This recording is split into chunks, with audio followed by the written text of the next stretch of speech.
Primera carta de Pablo a los Corintios. ¿Dónde vive Dios? En el cielo, podrías decir. Pero Dios no solo vive allí. Pablo dice a los Corintios: ¿no saben ustedes que son como un templo en el que Dios vive y que el Espíritu de Dios vive en ustedes? Sí, Dios vive en ti. Y por eso debes cuidar de todo tu cuerpo y de tu vida, para que Dios viva en un lugar agradable. El apóstol Pablo escribió esta primera carta a los cristianos de la ciudad de Corinto en respuesta a una pregunta que ellos le habían hecho acerca del matrimonio. Pero los problemas que había en esa iglesia eran otros, y Pablo va tratándolos uno por uno, comenzando por el problema de las divisiones que había entre los hermanos de esa iglesia. La ciudad de Corinto era una ciudad muy importante en los tiempos de Pablo. A ella llegaban barcos de muchos lugares para cargar y dejar mercancía. Por eso, además de ser una ciudad muy rica, era famosa en aquellos tiempos por su inmoralidad.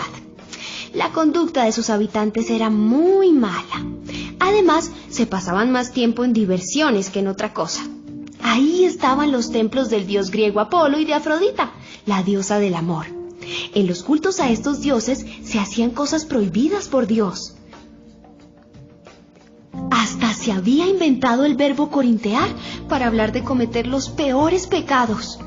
Uno de esos pecados lo estaba cometiendo un creyente que había tomado como esposa a su propia madrastra. Pablo hace ver a los cristianos de Corinto que eso ni siquiera los no cristianos lo hacían. Otro problema consistía en llevar ante las autoridades no cristianas problemas que podrían ser resueltos dentro de la iglesia. Pablo les llama la atención y les dice que no era necesario hacer eso, pues había en la iglesia gente capaz para resolverlos. Por eso les aclara: si vamos a juzgar a los mismos ángeles, con mayor razón podemos juzgar los problemas de esta vida. Algunos pensaban que no era bueno casarse, pero Pablo les demuestra que eso no es cierto. Sin embargo, después de una larga explicación, deja a cada creyente en libertad para hacer lo que le parezca más conveniente, y concluye que quien se casa hace bien y quien no se casa hace mejor. Había también quienes comenzaban a dudar de la resurrección. Otros, preocupados porque sus antepasados no habían conocido a Jesucristo, se bautizaban por ellos. Pablo les recuerda que Jesús realmente resucitó y que eso prueba que los que creen en Él también volverán a vivir. Un capítulo sobresale en esta carta y es el llamado Himno del Amor. Después de hablar de la semejanza de la iglesia cristiana con el cuerpo humano, Pablo les enseña a los corintios que de nada sirve saber mucho, ni hablar muchos idiomas, ni tener mucha fe, si no se tiene amor.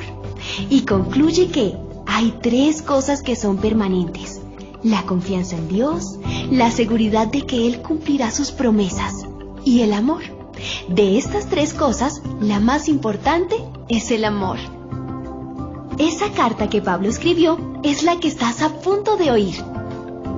Adelante, escúchala. Así aprenderás, como los cristianos de Corinto, lo que debes y lo que no debes hacer.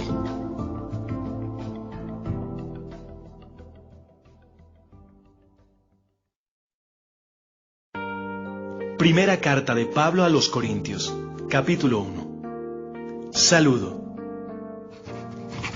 Queridos hermanos de la Iglesia de Dios en Corinto, reciban saludos míos y de nuestro hermano Sóstenes.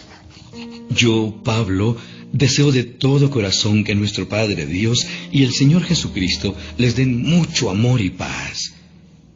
Dios me eligió para ser apóstol de Jesucristo y también los eligió a ustedes para que vivan unidos a Él y formen parte de su pueblo especial.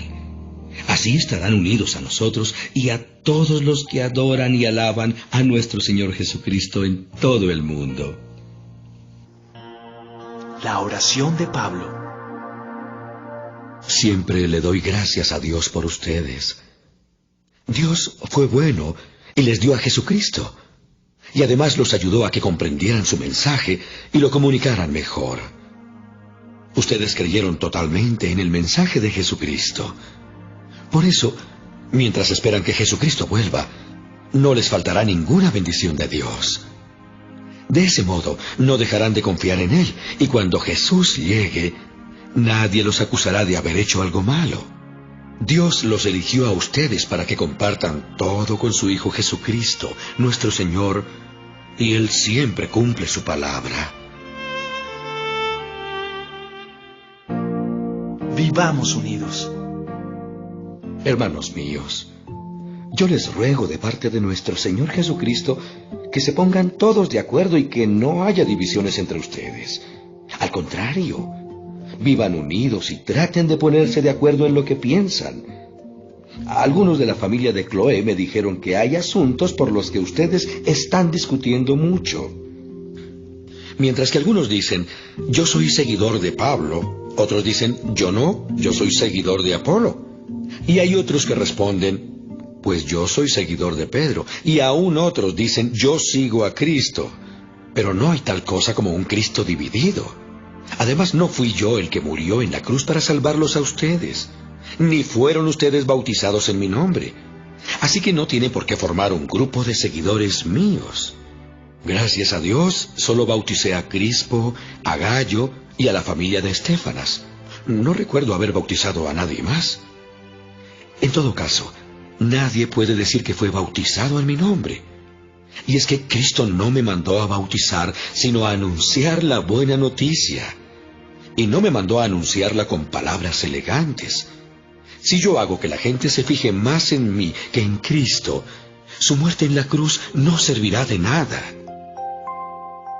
Cristo es poderoso. Hay quienes piensan que hablar de la muerte de Cristo en la cruz es una tontería. Pero los que así piensan no se salvarán, pues viven haciendo el mal. Sin embargo, para los que sí van a salvarse, es decir, para nosotros, ese mensaje tiene el poder de Dios. En la Biblia, Dios dice, dejaré confundidos a los que creen que saben mucho. Dios ha demostrado que la gente de este mundo es tonta, pues cree saberlo todo. En realidad, no hay tal cosa como sabios o expertos en la Biblia, o gente que cree tener todas las respuestas. Dios es tan sabio que no permitió que la gente de este mundo lo conociera mediante el conocimiento humano. En lugar de eso, decidió salvar a los que creyeran en el mensaje que anunciamos, aun cuando este mensaje parezca una tontería. Para creer en el mensaje que anunciamos, los judíos quieren ver milagros y los griegos quieren oír un mensaje que suene razonable e inteligente. Pero nosotros anunciamos que Jesús es el Mesías y que murió en la cruz. Para la mayoría de los judíos esto es un insulto, y para los que no son judíos es una tontería. En cambio, para los que fueron elegidos por Dios, sean judíos o no, Dios ha manifestado su poder y su sabiduría en la muerte del Mesías que Él envió. Así que, lo que parece una tontería de Dios es mucho más sabio que la sabiduría de este mundo. Podría pensarse que Dios es débil, pero en realidad es más fuerte que cualquiera. Recuerden lo que ustedes eran cuando Dios los eligió. Según la gente, muy pocos de ustedes eran sabios, y muy pocos de ustedes ocupaban puestos de poder o pertenecían a familias importantes. Y aunque la gente de este mundo piensa que ustedes son tontos y no tienen importancia, Dios los eligió para que los que se creen sabios entiendan que no saben nada. Dios eligió a los que desde el punto de vista humano son débiles, despreciables y de poca importancia, para que los que se creen muy importantes se den cuenta de que en realidad no lo son. Así, Dios ha demostrado que en realidad esa gente no vale nada. Por eso, ante Dios, nadie tiene de qué sentirse orgulloso. Dios los ha unido a ustedes con Cristo, y gracias a esa unión, ahora ustedes son sabios. Dios los ha aceptado como parte de su pueblo, y han recibido la vida eterna. Por lo tanto, como dice la Biblia, si alguien quiere sentirse orgulloso de algo, que se sienta orgulloso de Jesucristo, el Señor. Primera carta de Pablo a los Corintios, capítulo 2. Los planes secretos de Dios. Hermanos en Cristo, cuando fui a ustedes para hablarles de los planes que Dios tenía en secreto, no lo hice con palabras difíciles, ni traté de impresionarlos. Al contrario, decidí hablarles solo de Cristo y principalmente de su muerte en la cruz. Cuando me acerqué para enseñarles y anunciarles el mensaje, me sentía poco importante y temblaba de miedo. No fui a ustedes como un sabelotodo, ni usé palabras elegantes. Solo dejé que el Espíritu de Dios mostrara su poder y los convenciera. Y así ustedes creyeron en Dios, no por medio de la sabiduría humana, sino por el poder de Dios. Dios da a conocer sus planes. Sin embargo, cuando hablamos con los que ya entienden mejor el mensaje de Dios, hablamos con sabiduría. Pero no empleamos la sabiduría humana como la emplean la gente y los gobernantes de este mundo. El poder que ellos tienen está condenado a desaparecer. Nosotros enseñamos el mensaje con palabras inteligentes que vienen de Dios. Ese mensaje habla de los planes que Dios tenía en secreto desde antes de crear el mundo y que Él quiso manifestarnos para que podamos compartir su gloria. Claro que este plan inteligente de Dios no lo entendió ninguno de los gobernantes del mundo. Si ellos lo hubieran entendido, no habrían colgado de la cruz a nuestro Señor, quien es el dueño de la vida. Como dice la Biblia, para aquellos que lo aman, Dios ha preparado cosas que nadie jamás pudo ver, ni escuchar, ni imaginar. Dios nos dio a conocer todo esto por medio de su Espíritu, porque el Espíritu de Dios lo examina todo, hasta los secretos más profundos de Dios. Nadie puede saber lo que piensa otra persona. Solo el Espíritu de esa persona sabe lo que ella está pensando. De la misma manera, solo el Espíritu de Dios sabe lo que piensa Dios. Pero como Dios nos dio su Espíritu, nosotros podemos darnos cuenta de lo que Dios, en su bondad, ha hecho por nosotros. Cuando hablamos de lo que Dios ha hecho por nosotros, no usamos las palabras que nos dicta la inteligencia humana, sino que usamos el lenguaje espiritual que nos enseña el Espíritu de Dios. Los que no tienen el Espíritu de Dios no aceptan las enseñanzas espirituales, pues las consideran una tontería. Y tampoco pueden entenderlas porque no tienen el Espíritu de Dios. En cambio, los que tienen el Espíritu de Dios todo lo examinan y todo lo entienden. Pero los que no tienen el Espíritu no pueden examinar ni entender a quienes lo tienen. Como dice la Biblia, ¿quién sabe lo que piensa el Señor? ¿Quién puede darle consejos? Pero nosotros tenemos el Espíritu de Dios y por eso pensamos como Cristo.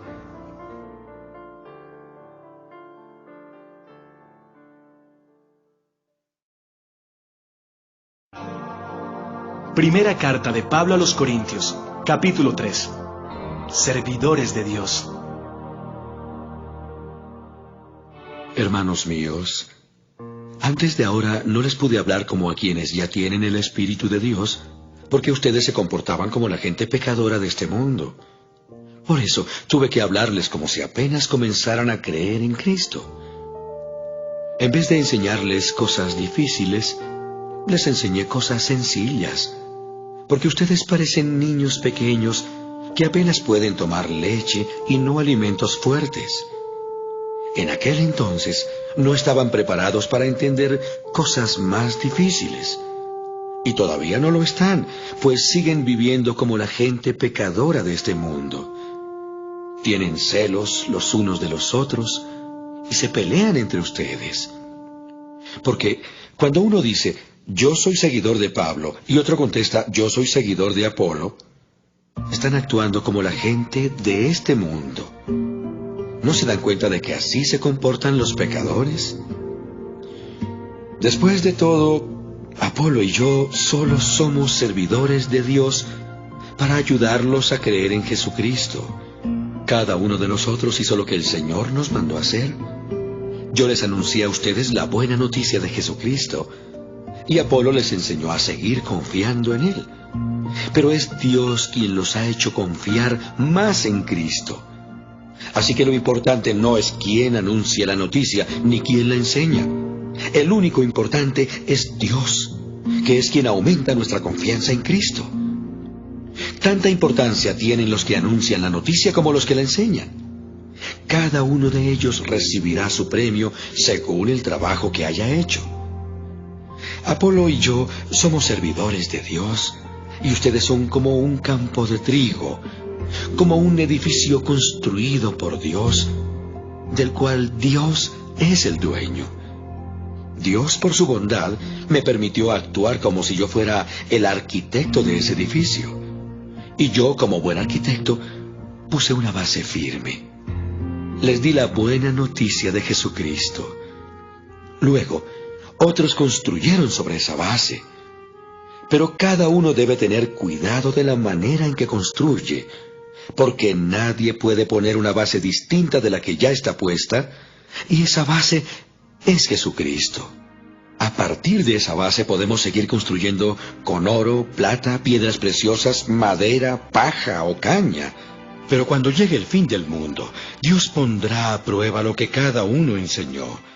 Será como probar con fuego los materiales que usamos para la construcción. Si lo que uno enseñó pasa la prueba del fuego, recibirá un premio. En cambio, si no pasa esa prueba, lo perderá todo, aunque él se salvará como si escapara del fuego. ¿Acaso no saben que ustedes son un templo de Dios y que el Espíritu de Dios vive en ustedes? Ustedes son el templo santo de Dios. A cualquiera que destruya su templo, Dios también lo destruirá. No se engañen a ustedes mismos. Si alguno cree que es muy sabio y que sabe mucho de las cosas de este mundo, para ser sabio de verdad, debe comportarse como un ignorante. Porque para Dios, la sabiduría de este mundo es una tontería. Como dice la Biblia, Dios hace que los sabios caigan en sus propias trampas. Y también dice, bien sabe nuestro Dios las tonterías que a los sabios se les ocurren. Por lo tanto, nadie se llene de orgullo por lo que hacen los simples seres humanos. En realidad, todo es de ustedes. Pablo, Apolo, Pedro, el mundo, la vida, la muerte, el presente y el futuro. Todo es de ustedes. Y ustedes son de Cristo. Y Cristo es de Dios.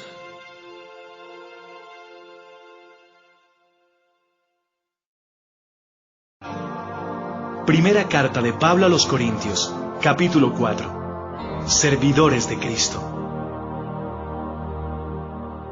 Ustedes deben considerarnos como simples servidores de Cristo, encargados de dar a conocer los planes que Dios tenía en secreto. Los que están encargados de alguna tarea deben demostrar que se puede confiar en ellos. A mí, en lo personal, no me importa si ustedes o un tribunal de justicia de este mundo se ponen a averiguar si hago bien o mal. Ni siquiera me juzgo a mí mismo. Y aunque no recuerdo haber hecho nada malo, eso no significa que yo esté del todo libre de culpa. Pero el único que tiene derecho a juzgarme es Dios. Por eso, no culpen a nadie antes de que Jesucristo vuelva. Cuando Él venga, dará a conocer todo lo que está oculto y todo lo que piensa cada uno de nosotros. Entonces, Dios nos dará el premio que merezcamos. He hablado de Apolo y de mí mismo para que aprendan de nuestro ejemplo lo que significa el dicho, no hay que hacer ni decir más de lo que dice la Biblia. Así que no anden presumiendo de que un servidor de Dios es mejor que otro. No hay nada que los haga a ustedes más importantes que otros. Todo lo que tienen lo han recibido de Dios. Y si todo se lo deben a Él, ¿por qué presumen como si ustedes solos lo hubieran conseguido? Ustedes tienen ahora todo lo que desean.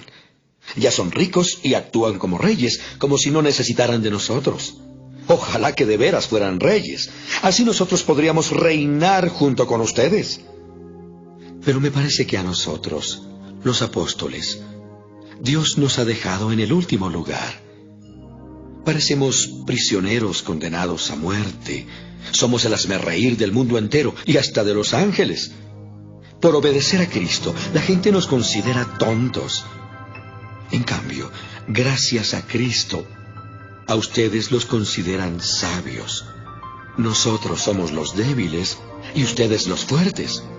A ustedes los respetan y a nosotros no. Ahora mismo tenemos hambre y sed. Andamos casi desnudos. La gente nos maltrata y no tenemos ni dónde vivir. Nos cansamos trabajando con nuestras manos. Bendecimos a los que nos insultan. Cuando sufrimos, lo soportamos con paciencia. Cuando hablan mal de nosotros, contestamos con palabras amables. Hasta ahora, se nos ha tratado como si fuéramos la basura del mundo. No les escribo esto para avergonzarlos. Al contrario, lo que quiero es darles una enseñanza, pues los amo como si fueran mis hijos. Ustedes podrán tener 10,000 maestros que los instruyan acerca de Cristo, pero padres no tienen muchos. El único padre que tienen soy yo, pues cuando les anuncié la buena noticia de Jesucristo, ustedes llegaron a ser mis hijos. Por lo tanto, les ruego que sigan mi ejemplo. Por eso les envié a Timoteo, a quien amo como a un hijo, y quien es fiel al Señor Jesús. Por eso confío en él. Timoteo les recordará mis enseñanzas, que son las mismas enseñanzas de Cristo. Eso es lo que yo enseño en todas las iglesias. Algunos de ustedes se sienten muy valientes, pues creen que no iré a verlos. Sin embargo, si Dios quiere, muy pronto iré a visitarlos, y entonces sabré si esos valentones, además de hablar, hacen lo que dicen. Cuando alguien pertenece al reino de Dios, lo demuestra por lo que hace y no solo por lo que dice. ¿Cómo quieren que vaya a visitarlos? ¿Con un palo en la mano o con mucho cariño y ternura?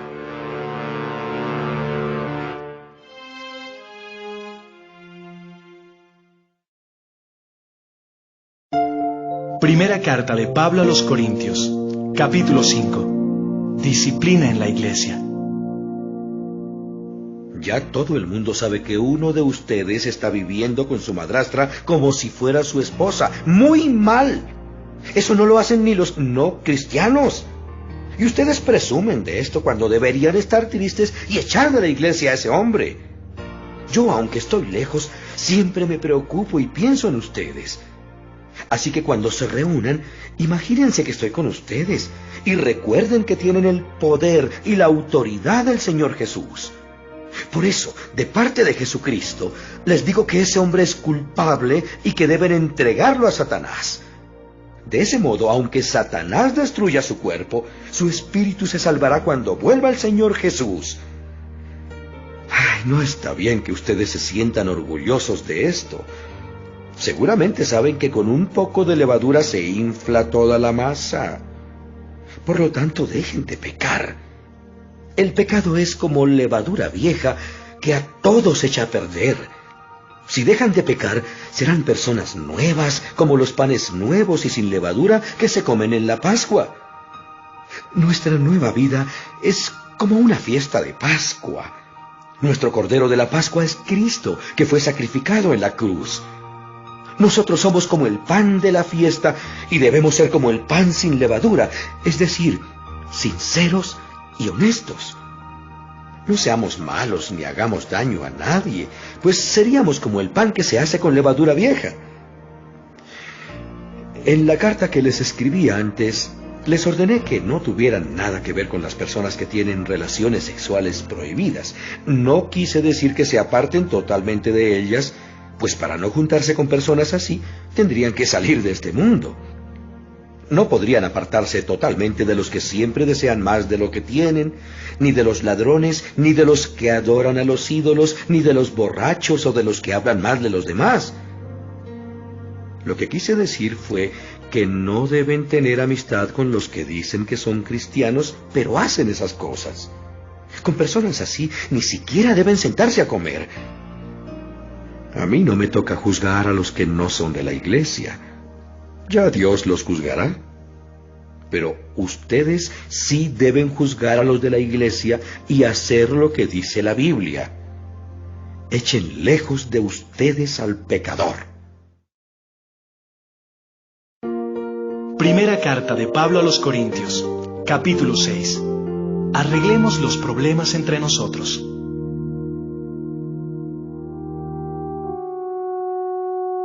Cuando alguno de ustedes tenga un problema serio con otro miembro de la iglesia, no debe pedirle a un juez de este mundo que lo solucione. Más bien, debe pedírselo a un juez de la iglesia, porque en el juicio final, el pueblo de Dios será el que juzgue al mundo. Y si ustedes van a juzgar al mundo, también pueden juzgar los problemas menos importantes. Si vamos a juzgar a los ángeles mismos, con mayor razón podemos juzgar los problemas de esta vida. ¿Por qué tratan de resolver esos problemas con jueces que no pertenecen a la iglesia? Les digo esto para que les dé vergüenza. Entre ustedes hay gente sabia que puede juzgar y solucionar los problemas. Pero ustedes no solo pelean el uno contra el otro, sino que hasta buscan jueces que no creen en Jesús para solucionar sus pleitos. En sus peleas, los únicos que salen perdiendo son ustedes mismos. Vale más ser maltratado y robado que robar y maltratar. Pero ustedes hacen lo contrario, se maltratan y se roban entre ustedes mismos.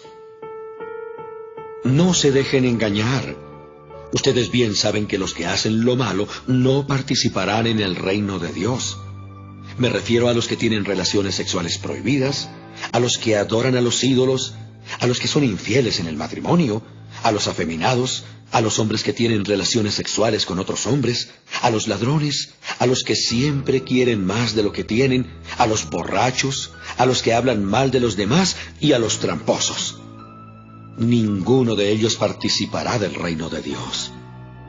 Y algunos de ustedes eran así.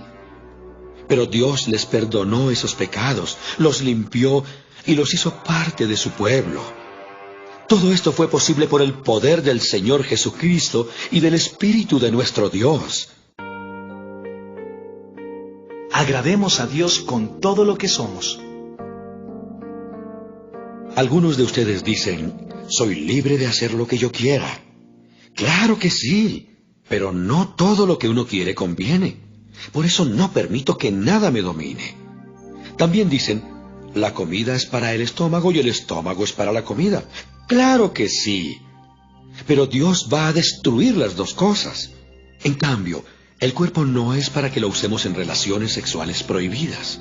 Al contrario, debemos usarlo para servir al Señor Jesús, pues nuestro cuerpo es de Él. Y así como Dios hizo que Jesucristo resucitara, así también a nosotros nos dará vida después de la muerte, pues tiene el poder para hacerlo.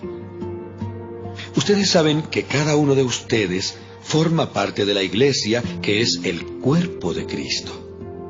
No está bien que una parte de ese cuerpo, que es la iglesia de Cristo, se junte con una prostituta, pues al tener relaciones sexuales con ella, se hace un solo cuerpo con ella. Así lo dice la Biblia. Los dos serán una sola persona. En cambio, quien se une al Señor Jesús, se hace un solo cuerpo espiritual con Él.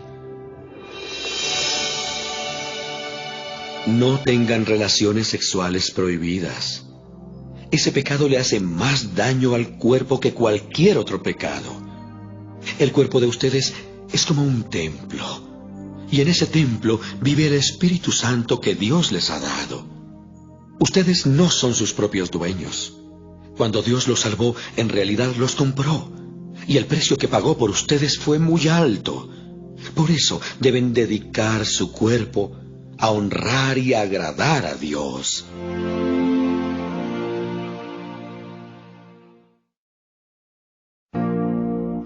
Primera carta de Pablo a los Corintios, capítulo 7. Consejos para los casados.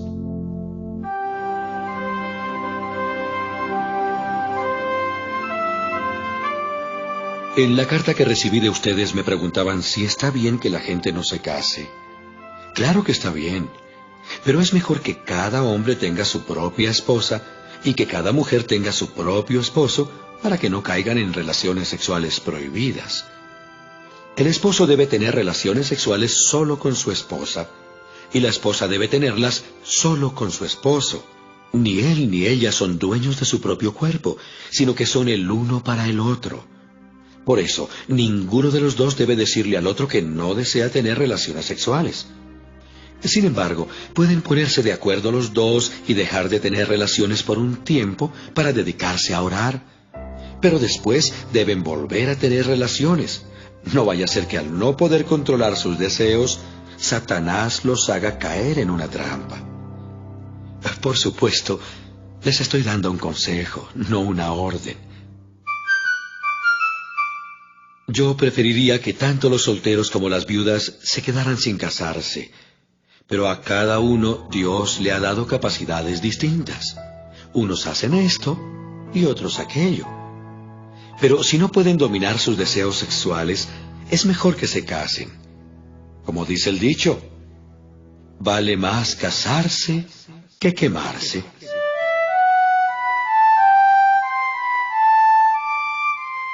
A los que están casados, Dios les da esta orden. No deben separarse. Si una mujer se separa de su esposo, no debe volver a casarse. Lo mejor sería que arreglara el problema que tenga con su esposo. Pero tampoco el esposo debe abandonar a su esposa.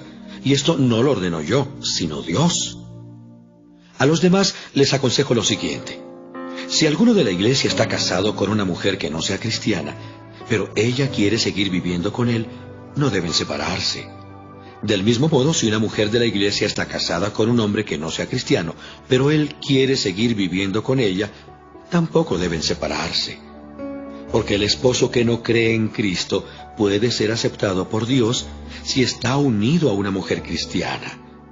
Del mismo modo, una esposa que no cree en Cristo puede ser aceptada por Dios si está unida a un hombre que sí cree en Cristo. Además, los hijos de ellos serán aceptados por Dios como parte de su pueblo, y Dios no los rechazará como si fueran algo sucio. Pero si el esposo o la esposa no cristianos insisten en separarse, que lo hagan. En tales casos, la esposa o el esposo cristianos no están obligados a mantener ese matrimonio, pues Dios quiere que vivamos en paz. Por otra parte, la esposa o el esposo que son cristianos podrían ayudar a que el esposo o la esposa que no son cristianos se salven.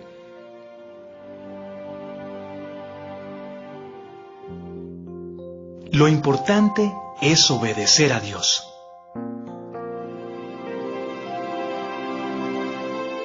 Una cosa quiero dejar bien clara para todas las iglesias. Todos los hombres y todas las mujeres deben permanecer en la condición en que estaban cuando Dios los invitó a formar parte de su pueblo. Si algunos de ustedes creyeron en Cristo después de haberse circuncidado, no traten de ocultar la circuncisión. Si los otros creyeron sin estar circuncidados, no tienen por qué circuncidarse. Lo importante no es que uno se circuncide o no, sino que obedezca lo que Dios manda. Cada uno debe quedarse como estaba cuando creyó en Cristo. Si eras esclavo, no te preocupes. Pero si puedes conseguir tu libertad, aprovecha la oportunidad. Porque si alguien es esclavo y cree en el Señor Jesús, Él le dará la libertad. Del mismo modo, el que era libre se convierte en esclavo del Señor. Cuando Dios nos hizo libres por medio de la muerte de Cristo, pagó un precio muy alto. Por eso no debemos hacernos esclavos de nadie. Ante Dios, cada uno debe quedarse como estaba cuando creyó en Cristo. Consejos para los solteros. Para las viudas y las solteras no tengo ninguna orden del Señor. Solo les doy mi opinión y pueden confiar en mí gracias al amor con que Dios me ha tratado. Me parece que los que están casados no deben separarse y que si están solteros no deben casarse. Estamos viviendo momentos difíciles. Por eso creo que es mejor que cada uno se quede como está. Sin embargo, quien se casa no comete ningún pecado. Y si una mujer soltera se casa, tampoco peca. Pero los casados van a tener problemas, y me gustaría evitárselos. Lo que quiero decirles es que ya no hay tiempo que perder. Los que están casados deben vivir como si no lo estuvieran. Los que están tristes, como si estuvieran alegres. Los que están alegres, como si estuvieran tristes. Los que compran, como si no tuvieran nada. Los que están sacándole provecho a este mundo, como si no se lo sacaran. Porque este mundo que conocemos pronto dejará de existir. Yo quisiera no verlos preocupados. Los solteros se preocupan de las cosas de Dios y de cómo agradarle. También las viudas y las solteras se preocupan por agradar a Dios en todo lo que hacen y piensan. En cambio, los casados se preocupan por las cosas de este mundo y por agradar a su propia esposa. Del mismo modo, las casadas se preocupan por las cosas de este mundo y por agradar a su propio esposo. Por eso tienen que pensar en distintas cosas a la vez. No les digo todo esto para complicarles la vida, sino para ayudarlos a vivir correctamente y para que amen a Dios por encima de todo. Sin embargo, si un hombre está comprometido con su novia y piensa que lo mejor es casarse con ella porque ya tiene edad para hacerlo, que se casen, pues no están pecando. Pero si alguno no se siente obligado a casarse y puede controlar sus deseos, hará bien en no casarse. Así que quien se casa hace bien y quien no se casa hace mejor. La casada está unida a su esposo mientras el esposo vive, pero si el esposo muere, ella queda en libertad de casarse con cualquier hombre con tal de que sea cristiano. Sin embargo, creo que sería más feliz si no volviera a casarse. Me permito opinar, pues creo que yo también tengo el Espíritu de Dios.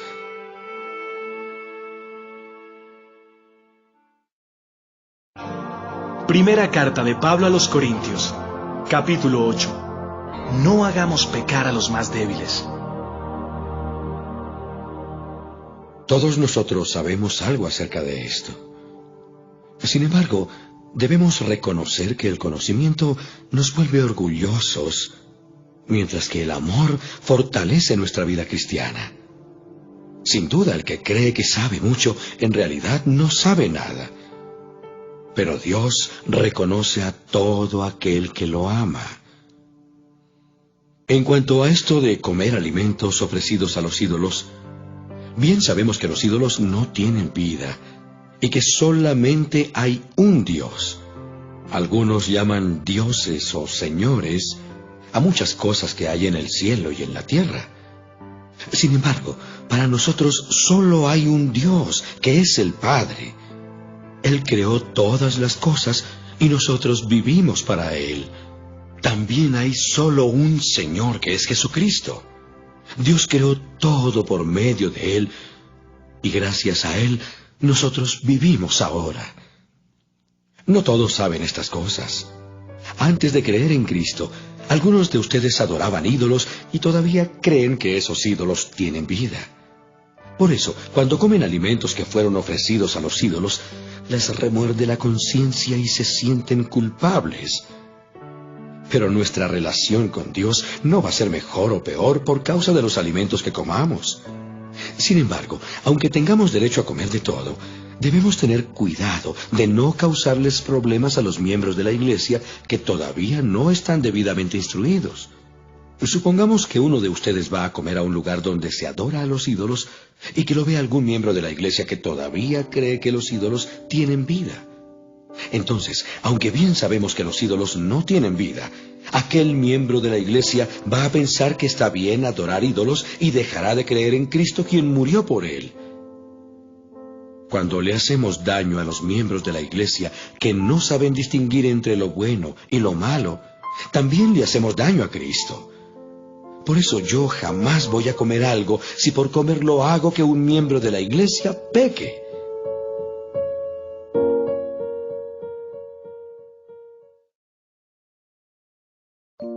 Primera carta de Pablo a los Corintios, capítulo 9. Los derechos de los servidores de Dios. Yo soy libre. Soy apóstol. He visto al Señor Jesús. Y gracias a mi trabajo, ahora ustedes son de Cristo. Aunque otros piensen que no soy apóstol, para ustedes sí lo soy. Ustedes son cristianos, y eso demuestra que realmente soy un apóstol. A los que discuten conmigo, yo les respondo que Bernabé y yo también tenemos derecho a recibir comida y bebida por el trabajo que hacemos. También tenemos derecho a que nuestra esposa nos acompañe en nuestros viajes. Así lo hacen Pedro y los otros apóstoles y los hermanos de Jesucristo. ¿Acaso Bernabé y yo somos los únicos que estamos obligados a trabajar para vivir? En el ejército ningún soldado paga sus gastos. Los que cultivan uvas comen de las uvas que recogen, y los que cuidan cabras toman de la leche que ordeñan. Esta no es una opinión mía, sino que así lo enseña la Biblia. Porque en los libros que escribió Moisés leemos: no impidan que el buey coma mientras desgrana el trigo. Y si la Biblia dice eso, no es porque Dios se preocupe de los bueyes, sino porque se preocupa por nosotros. Tanto los que preparan el terreno como los que desgranan el trigo lo hacen con la esperanza de recibir parte de la cosecha. De la misma manera, cuando nosotros les comunicamos a ustedes la buena noticia, es como si sembráramos en ustedes una semilla espiritual. Por eso, como recompensa por nuestro trabajo, tenemos derecho a que ustedes nos den lo necesario para vivir. Si otros tienen ese derecho, con más razón lo tenemos nosotros. Pero no hemos hecho valer ese derecho, sino que todo lo hemos soportado, con tal de no crear problemas al anunciar la buena noticia de Cristo. Ustedes saben que los que trabajan en el templo viven de lo que hay en el templo. Es decir, que los que trabajan en el altar del templo comen de los animales que allí se sacrifican como ofrenda a Dios. De la misma manera, el Señor mandó que los que anuncian la buena noticia vivan de ese mismo trabajo. Sin embargo, yo nunca he reclamado ese derecho. Tampoco les escribo esto para que me den algo. Prefiero morirme antes de que alguien me quite la satisfacción de ser apóstol sin sueldo. Yo no anuncio la buena noticia de Cristo para sentirme importante. Lo hago porque Dios así me lo ordenó. Y pobre de mí si no lo hago. Yo no puedo esperar que se me pague por anunciar la buena noticia, pues no se me preguntó si quería hacerlo. Se me ordenó hacerlo. Pero entonces, ¿qué gano yo con eso? Nada menos que la satisfacción de poder anunciar la buena noticia sin recibir nada a cambio. Es decir, anunciarla sin hacer valer mi derecho de vivir de mi trabajo como apóstol.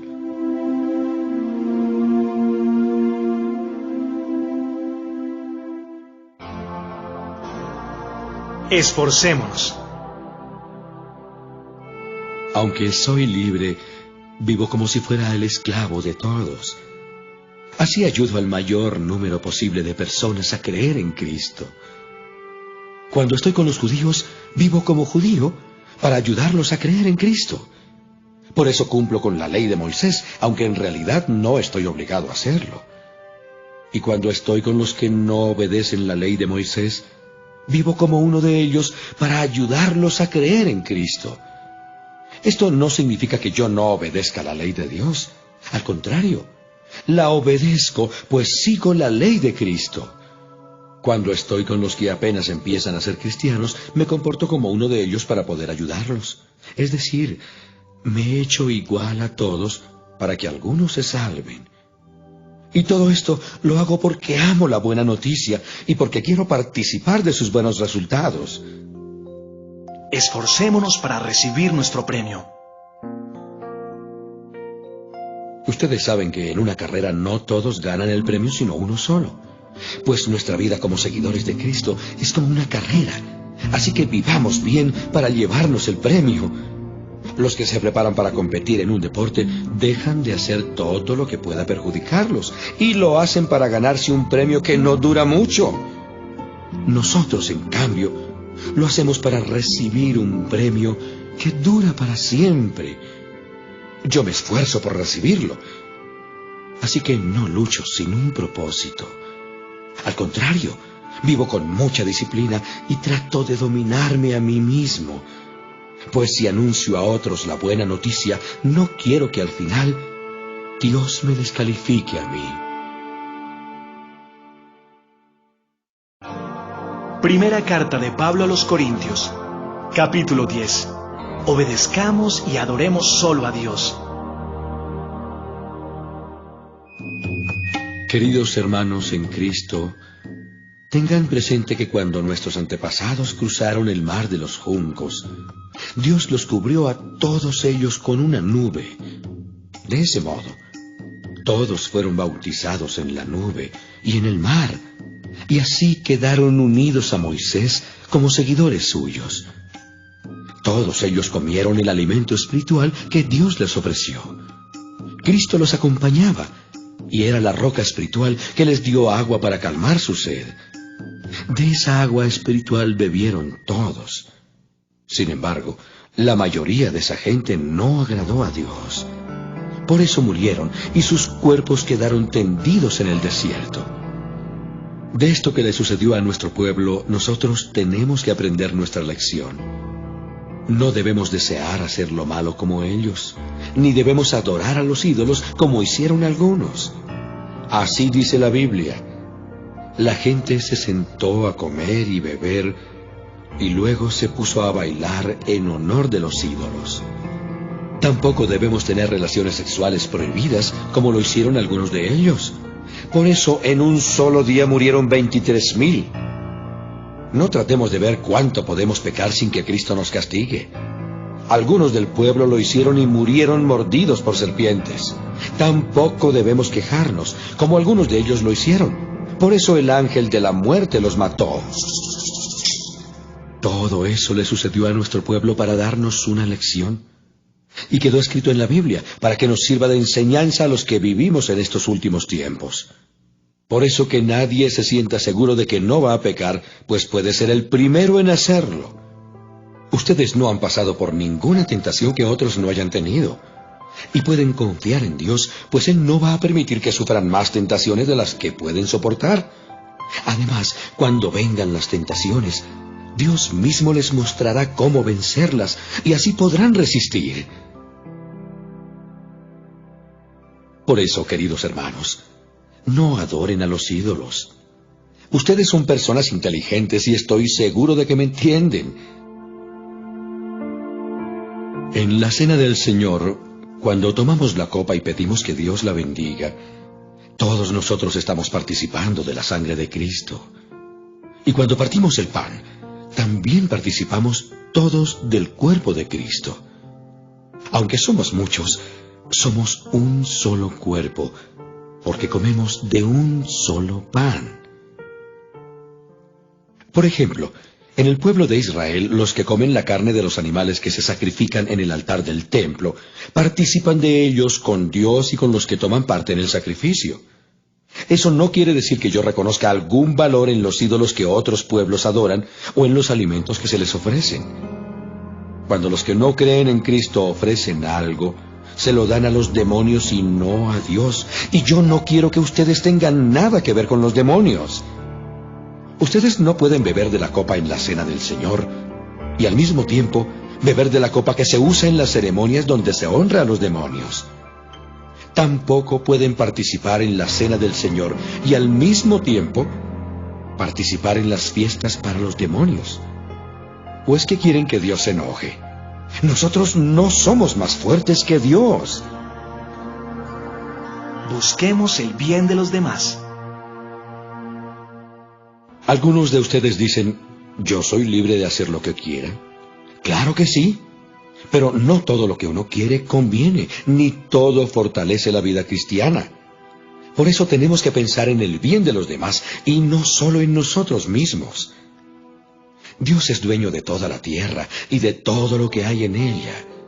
Por lo tanto, ustedes pueden comer de todo lo que se vende en la carnicería sin tener que pensar de dónde viene esa carne. Si alguien que no cree en Cristo los invita a comer y ustedes quieren ir, vayan. Coman de todo lo que les sirvan y no se pongan a pensar si está bien comer o no. Pero si alguien les dice, esta carne fue ofrecida a los ídolos, entonces no la coman para evitar problemas. Tal vez tú no tengas problemas en comerla, pero otras personas sí. A mí realmente no me gusta la idea de no poder hacer algo solo porque otra persona piensa que está mal.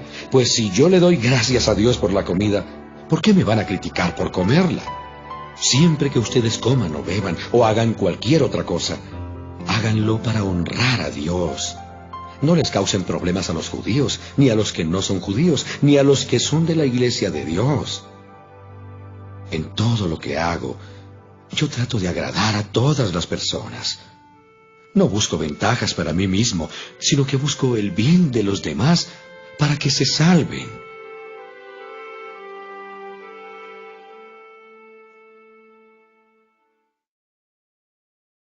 Primera carta de Pablo a los Corintios, capítulo 11. ¿Cómo participar en las reuniones de la iglesia? Así que sigan mi ejemplo como yo sigo el ejemplo de Cristo. Los felicito porque ustedes siempre se acuerdan de mí y obedecen mis enseñanzas. Ahora quiero que sepan esto. Cristo tiene autoridad sobre todo hombre. El hombre tiene autoridad sobre su esposa y Dios tiene autoridad sobre Cristo. Si el hombre ora a Dios o habla en su nombre con la cabeza cubierta, no le da a Cristo la honra que merece. Y si la mujer ora a Dios o habla en su nombre sin cubrirse la cabeza, le falta el respeto a su esposo. Es lo mismo que si se afeitara la cabeza. Si la mujer no quiere cubrirse la cabeza, entonces que se la afeite. Pero si le da vergüenza afeitársela, entonces que se la cubra. El hombre no debe cubrirse la cabeza, pues fue hecho parecido a Dios y refleja su grandeza. La mujer, por su parte, refleja la grandeza del hombre. Porque Dios no sacó de la mujer al hombre, sino que del hombre sacó a la mujer. Y no creó Dios al hombre para la mujer, sino a la mujer para el hombre. Por eso, la mujer debe cubrirse la cabeza para mostrar su respeto por la autoridad del hombre y también su respeto por los ángeles. Sin embargo, para nosotros los cristianos, ni la mujer existe sin el hombre, ni el hombre existe sin la mujer. Es verdad que a la primera mujer Dios la sacó del primer hombre, pero también es verdad que ahora todos los hombres nacen de una mujer. Pero tanto el hombre como la mujer y todo lo que existe han sido creados por Dios. Piensen ustedes mismos si está bien que la mujer ore a Dios con la cabeza descubierta. Según nuestras costumbres, es una vergüenza que el hombre se deje crecer el cabello, pero no lo es que la mujer se lo deje crecer. Y es que Dios le dio el cabello largo para que se cubra la cabeza. En todo caso, si alguien no está de acuerdo con esto y quiere discutirlo, le digo que ni nosotros ni las iglesias de Dios conocemos otra forma de actuar.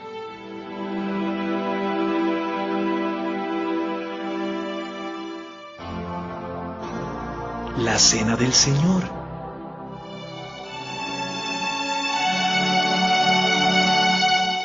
Hay algo en lo que no puedo felicitarlos, y son las reuniones que ustedes tienen. En vez de serles de ayuda, los perjudican. Para empezar, me han dicho que cuando ustedes se reúnen como iglesia, no se llevan bien, sino que se dividen en grupos y se pelean entre sí. Yo creo que en esto hay algo de verdad. En realidad, todo esto tiene que pasar para que se vea quiénes son los verdaderos seguidores de Cristo. Según entiendo, cuando ustedes se reúnen, cada uno se apura a comer su propia comida y no espera a los demás. Así resulta que algunos se quedan con hambre mientras que otros se emborrachan. Y eso ya no es participar en la cena del Señor.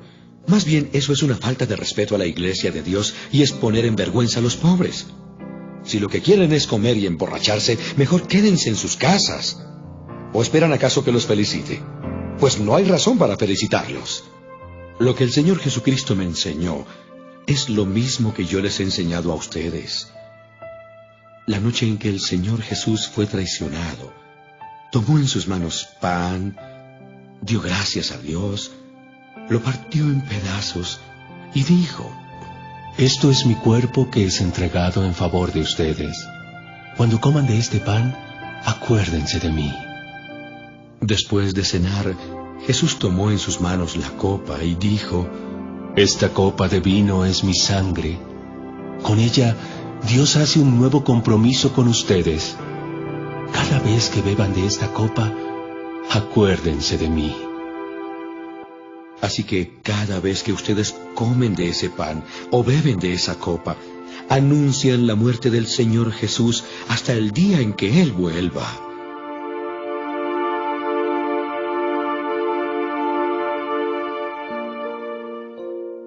¿Cómo participar en la cena del Señor? Por eso, si una persona come del pan o bebe de la copa del Señor Jesucristo sin darle la debida importancia, peca en contra del cuerpo y de la sangre de Jesucristo. Por lo tanto, antes de comer el pan y beber de la copa, cada uno debe preguntarse si está actuando bien o mal. Porque Dios va a castigar al que coma del pan y beba de la copa sin darse cuenta de que se trata del cuerpo de Cristo. Por eso algunos de ustedes están débiles o enfermos, y otros ya han muerto. El Señor se fija en nuestra conducta. Él nos corrige para que aprendamos y para que así no tengamos que ser castigados junto con la gente de este mundo que no cree en Él. Si pensamos bien lo que hacemos, no seremos castigados. Por eso, hermanos míos, cuando se junten para comer, esperen a que todos estén reunidos. Si alguno tiene hambre, es mejor que coma en su casa. Así Dios no tendrá que castigarlos por su comportamiento en las reuniones. En cuanto a las otras preguntas que me hicieron, ya les daré instrucciones cuando vaya a visitarlos.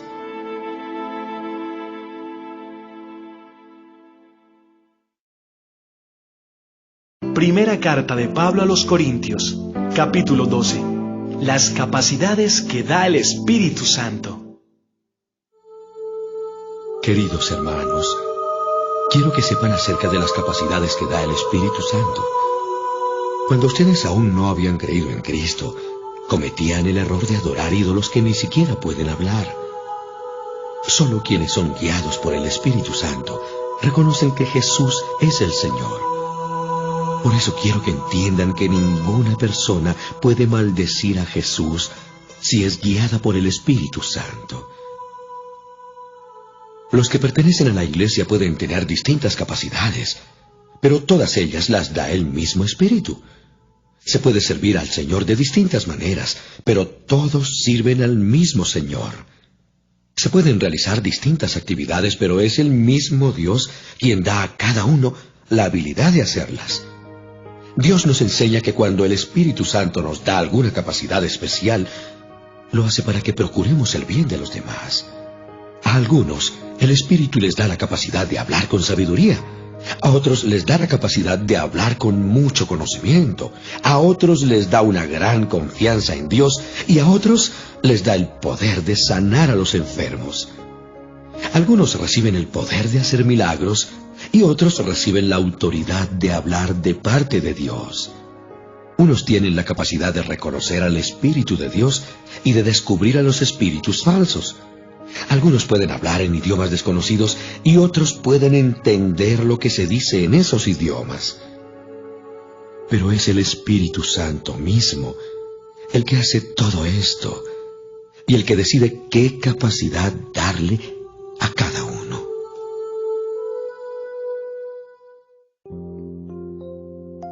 Todos son necesarios e importantes en la iglesia. La iglesia de Cristo es como el cuerpo humano. Está compuesto de distintas partes, pero es un solo cuerpo.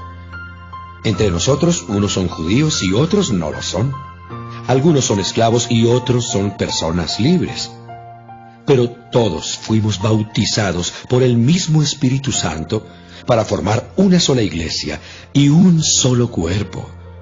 A cada uno de nosotros, Dios nos dio el mismo Espíritu Santo. El cuerpo no está formado por una sola parte, sino por muchas. Si al pie se le ocurriera decir, yo no soy del cuerpo porque no soy mano, todos sabemos que no por eso dejaría de ser parte del cuerpo. Y si la oreja dijera, como yo no soy ojo, no soy del cuerpo, de todos modos seguiría siendo parte del cuerpo. Si todo el cuerpo fuera ojo, no podríamos oír. Y si todo el cuerpo fuera oído, no podríamos oler. Pero Dios puso cada parte del cuerpo en donde quiso ponerla. Una sola parte del cuerpo no es todo el cuerpo. Y aunque las partes del cuerpo pueden ser muchas, el cuerpo es uno solo. El ojo no puede decirle a la mano, no te necesito. Tampoco la cabeza puede decirle a los pies, no los necesito. Al contrario, las partes que nos parecen más débiles son las que más necesitamos. Y las partes que nos parecen menos importantes son las que vestimos con mayor cuidado. Lo mismo hacemos con las partes del cuerpo que preferimos no mostrar. En cambio, con las partes que mostramos no somos tan cuidadosos. Y es que Dios hizo el cuerpo de modo que le demos más importancia a las partes que consideramos de menos valor. Así, las partes del cuerpo se mantienen unidas y se preocupan las unas por las otras.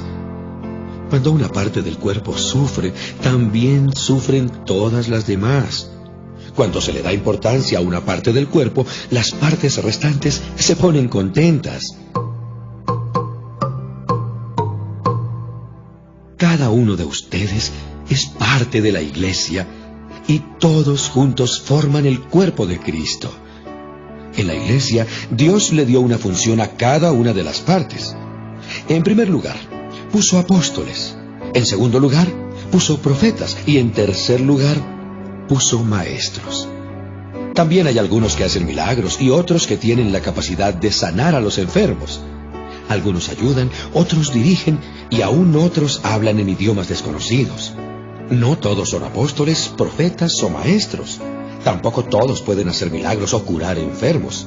No todos pueden hablar idiomas desconocidos, ni todos pueden entender lo que se dice en esos idiomas.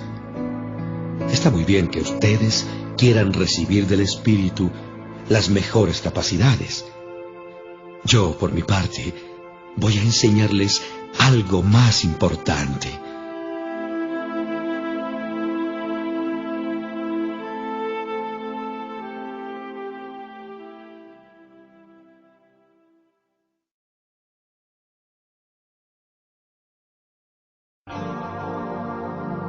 Primera carta de Pablo a los Corintios, capítulo 13. El amor verdadero. Si no tengo amor, de nada me sirve hablar todos los idiomas del mundo y hasta el idioma de los ángeles. Si no tengo amor, soy como un pedazo de metal ruidoso, soy como una campana desafinada. Si no tengo amor, de nada me sirve hablar de parte de Dios y conocer sus planes secretos. De nada me sirve que mi confianza en Dios sea capaz de mover montañas. Si no tengo amor, de nada me sirve darles a los pobres todo lo que tengo. De nada me sirve dedicarme en cuerpo y alma a ayudar a los demás. El que ama tiene paciencia en todo y siempre es amable. El que ama no es envidioso ni se cree más que nadie. No es orgulloso. No es grosero ni egoísta. No se enoja por cualquier cosa. No se pasa la vida recordando lo malo que otros le han hecho. No aplaude a los malvados, sino a los que hablan con la verdad. El que ama es capaz de aguantarlo todo, de creerlo todo, de esperarlo todo, de soportarlo todo. Solo el amor vive para siempre. Llegará el día en que ya nadie hable de parte de Dios, ni se hable en idiomas extraños, ni sea necesario conocer los planes secretos de Dios. Las profecías y todo lo que ahora conocemos es imperfecto. Cuando llegue lo que es perfecto, todo lo demás se acabará. Alguna vez fui niño, y mi modo de hablar, mi modo de entender las cosas y mi manera de pensar eran las de un niño. Pero ahora soy una persona adulta y todo esto lo he dejado atrás. Ahora conocemos a Dios de manera no muy clara, como cuando vemos nuestra imagen reflejada en un espejo a oscuras. Pero cuando todo sea perfecto, veremos a Dios cara a cara. Ahora lo conozco de manera imperfecta, pero cuando todo sea perfecto, podré conocerlo tan bien como Él me conoce a mí. Hay 3 cosas que son permanentes: la confianza en Dios, la seguridad de que Él cumplirá sus promesas y el amor. De estas 3 cosas, la más importante es el amor. Primera carta de Pablo a los Corintios, capítulo 14. Las capacidades más importantes. Procuren amar con sinceridad y pídanle al Espíritu Santo que los capacite de manera especial para hablar de parte de Dios. Cuando ustedes hablan en un idioma extraño, se ayudan solo a ustedes mismos. Dios los entiende porque hablan de verdades secretas que solo el Espíritu Santo conoce. Pero aparte de Él, nadie más sabe lo que ustedes dicen. En cambio, cuando Dios les ordena hablar de su parte, la gente sí los entiende. Además, así ustedes ayudan a todos en la iglesia a confiar más en Cristo, a sentirse mejor y a estar alegres. Me gustaría que todos ustedes hablaran en idiomas desconocidos, pero más me gustaría que hablaran de parte de Dios. En realidad, es más importante hablar de parte de Dios que hablar en idiomas que otros no entienden, a menos que alguien pueda traducir lo que se dice, porque así se ayuda a los miembros de la iglesia. Hermanos míos, si yo fuera a visitarlos y les hablara en idiomas desconocidos, ¿de qué les serviría? Solamente los ayudaría si les diera a conocer algo desconocido, o si les diera algún conocimiento, o si les comunicara algún mensaje de parte de Dios o alguna enseñanza. Si todos los instrumentos musicales tuvieran el mismo sonido, ¿cómo podría distinguirse una flauta de un arpa?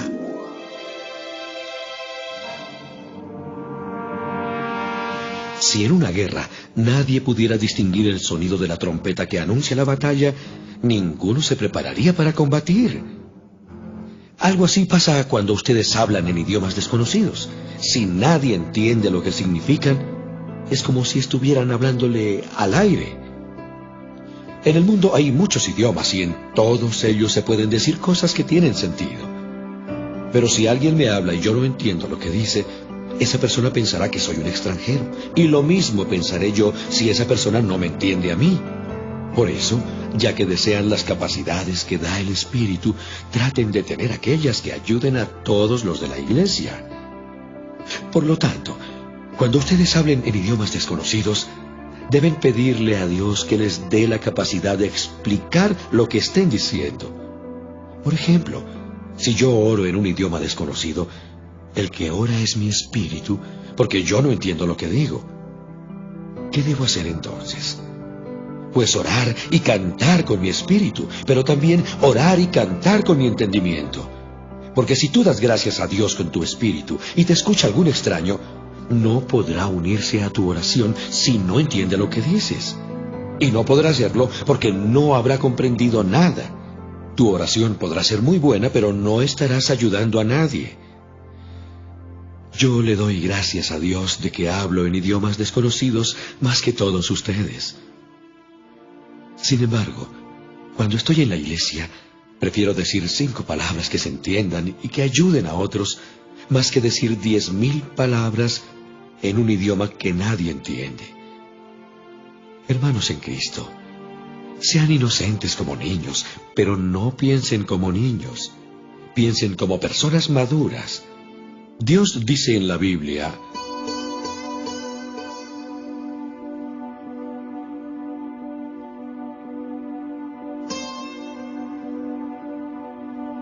por lo tanto, hablar en idiomas desconocidos podrá probarles algo a los no cristianos, pero para los cristianos esos idiomas no prueban nada. En cambio, los mensajes de parte de Dios son para los cristianos, no para los que no creen en Dios. Supongamos que todos los de la iglesia se reúnen y comienzan a hablar en idiomas desconocidos. Si en ese momento entra gente de afuera o llegan algunos que no creen en Cristo, van a pensar que ustedes están locos. Pero si todos ustedes hablan de parte de Dios, esa gente se dará cuenta de que es pecadora y les confiará a ustedes hasta sus pensamientos más secretos. Luego se arrodillará delante de Dios, lo adorará y reconocerá que en verdad Dios está entre ustedes.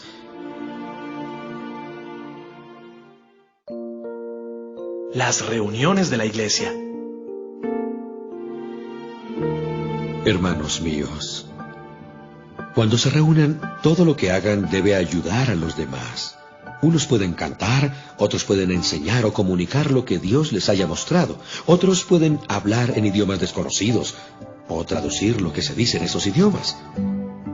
Si algunos hablan en idiomas desconocidos, que no sean más de 2 o 3 personas y que cada uno espere su turno para hablar.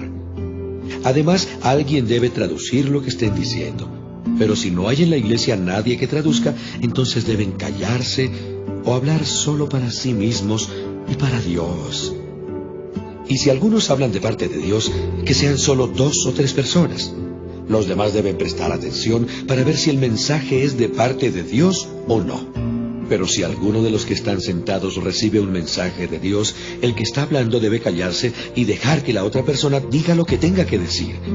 Así todos tendrán la oportunidad de anunciar un mensaje de Dios y todos los que escuchan podrán aprender y sentirse animados. La persona que hable de parte de Dios podrá decidir cuándo hablar y cuándo callar. Porque a Dios no le gusta el desorden y el alboroto, sino la paz y el orden.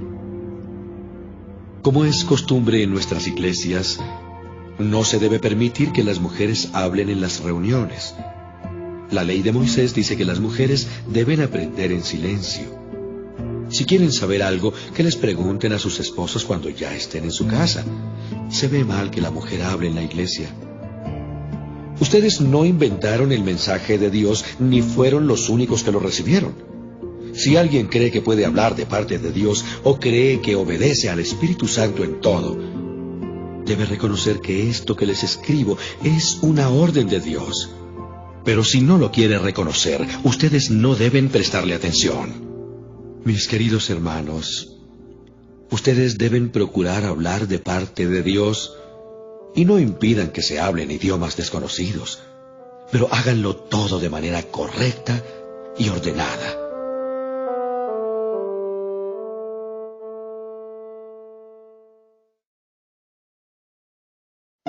Primera carta de Pablo a los Corintios, capítulo 15. Cristo ha resucitado. Queridos hermanos, quiero recordarles la buena noticia que les di. Ustedes la recibieron con gusto y confiaron en ella. Si continúan confiando firmemente en esa buena noticia, serán salvos. Pero si no, de nada les servirá haberla aceptado. Lo primero que les enseñé fue lo mismo que yo aprendí, que Cristo murió en lugar de nosotros, que éramos pecadores. Tal como lo enseña la Biblia, fue sepultado y después de 3 días, Dios lo resucitó.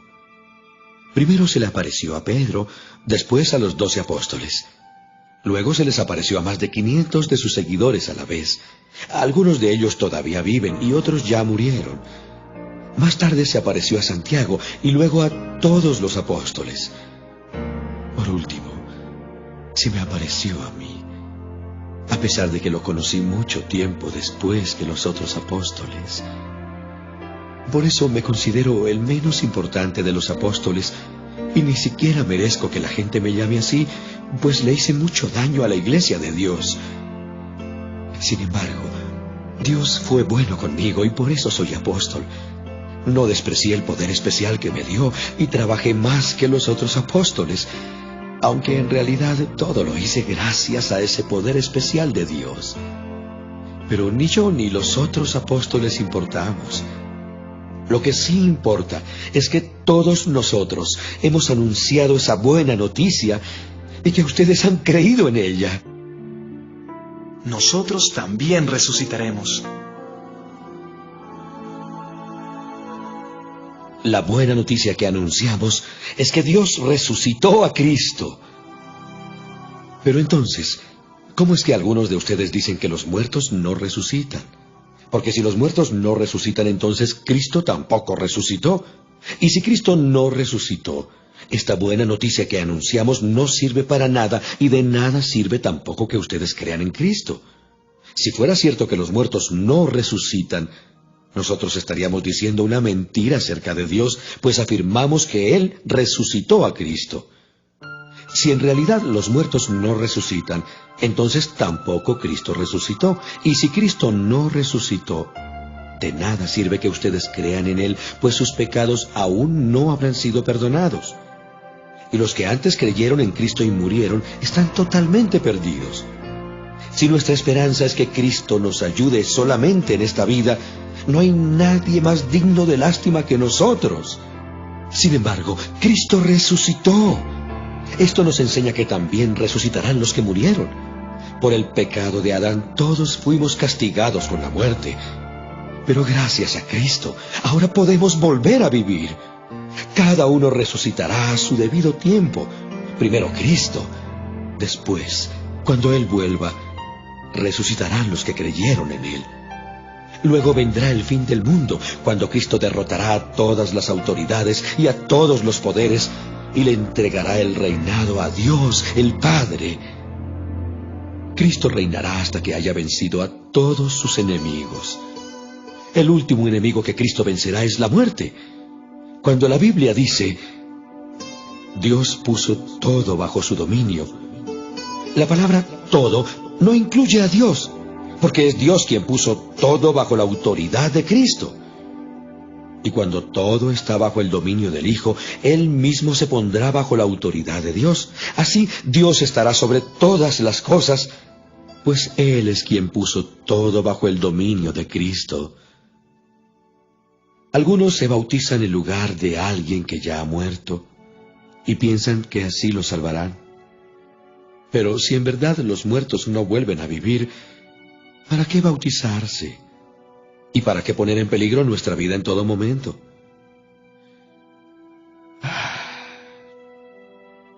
Ustedes bien saben que todos los días estoy en peligro de muerte. Esto es tan cierto como la satisfacción que tengo de que ustedes creen en Cristo. En Éfeso luché con hombres que parecían fieras salvajes, pero si es verdad que los muertos no vuelven a vivir, entonces ¿qué gané con eso? Mejor hagamos lo que algunos dicen, comamos y bebamos que mañana moriremos. No se dejen engañar. Bien dice el dicho que las malas amistades echan a perder las buenas costumbres. Piensen bien lo que hacen y no sigan desobedeciendo a Dios. Algunos de ustedes deberían sentir vergüenza de no conocerlo. ¿Cómo resucitarán los muertos?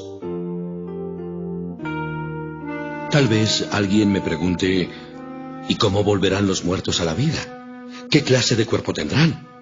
¿Qué preguntas más tontas?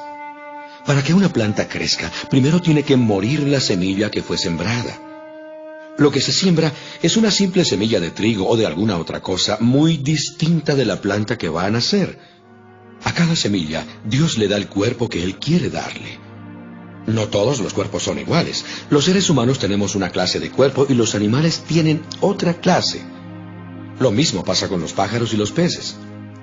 Hay también cuerpos que viven en el cielo y cuerpos que viven en la tierra. La belleza de los cuerpos del cielo no es como la de los cuerpos de la tierra. El brillo del sol no es como el de la luna y las estrellas, y aún cada una de las estrellas tiene un brillo distinto. Así pasará cuando los muertos vuelvan a la vida. Cuando alguien muere, se entierra su cuerpo, y ese cuerpo se vuelve feo y débil. Pero cuando esa persona vuelva a la vida, su cuerpo será hermoso y fuerte, y no volverá a morir.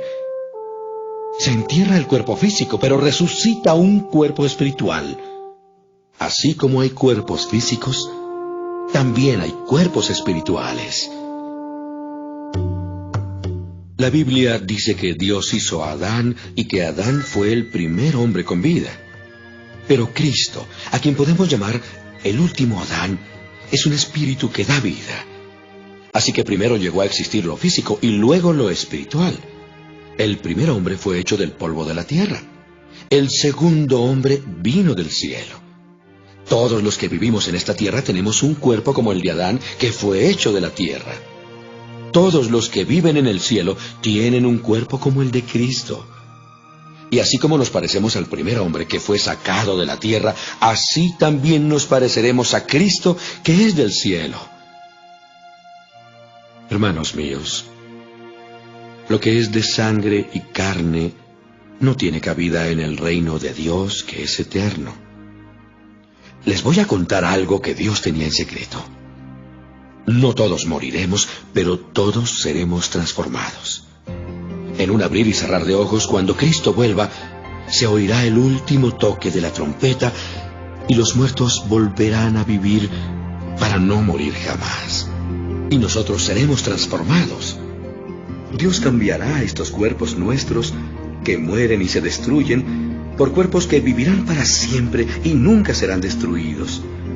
Cuando esto suceda, se cumplirá lo que dice la Biblia. La muerte ha sido destruida. ¿Dónde está su victoria? ¿Dónde está su poder para herirnos? El pecado produce la muerte y existe porque hay una ley. Pero gracias a Dios podemos vencerlo por medio de nuestro Señor Jesucristo. Por eso, mis queridos hermanos, manténganse firmes y nunca dejen de trabajar más y más por el Señor. Y sepan que nada de lo que hacen para Dios es inútil.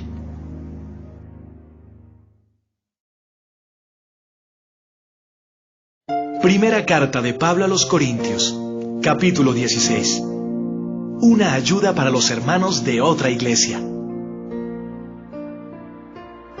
Ahora quiero hablarles acerca del dinero que van a dar para ayudar a los del pueblo de Dios en Jerusalén. Hagan lo mismo que les dije a las iglesias de la región de Galacia, es decir, que cada domingo, cada uno de ustedes debe apartar y guardar algo de dinero según lo que haya ganado.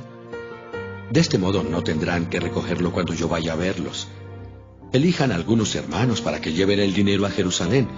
Cuando yo llegue, los mandaré con el dinero que ustedes hayan dado y también con cartas para que los hermanos de la iglesia en Jerusalén los reciban bien.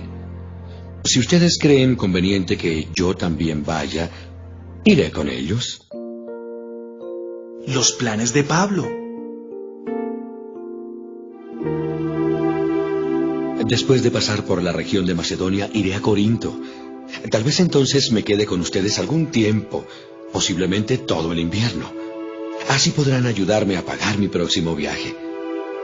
No quiero visitarlos poco tiempo. Si el Señor me lo permite, espero estar un buen tiempo con ustedes. Me voy a quedar en la ciudad de Éfeso hasta la fiesta de Pentecostés. Aunque muchos allí están en contra mía, tengo una buena oportunidad de servir a Dios y de obtener buenos resultados. Si Timoteo va a visitarlos, procuren que se sienta bien entre ustedes. Él trabaja para Dios lo mismo que yo. No lo traten mal. Ayúdenlo a continuar su viaje con tranquilidad para que pueda venir a verme, pues lo estoy esperando junto con los otros hermanos de la iglesia. Muchas veces he tratado de que Apolo vaya a visitarlos junto con los otros hermanos de la iglesia. Por el momento no ha querido hacerlo, pero lo hará en cuanto pueda. Consejos finales. Manténganse siempre en estado de alerta, pero confiando en Cristo. Sean fuertes y valientes, y todo lo que hagan, háganlo con amor. Queridos hermanos, ustedes saben que Estéfanas y su familia fueron los primeros en aceptar la buena noticia en la región de Acaya y que se han dedicado a servir a los miembros de la iglesia. Yo les ruego que obedezcan a Estéfanas y a todos los que trabajan y sirven a Dios como Él lo hace. Me alegro de que hayan venido Estéfanas, Fortunato y Acaico. Estar con ellos fue como estar con ustedes. Me hicieron sentir muy bien, lo mismo que a ustedes. A personas como ellos, préstenles mucha atención.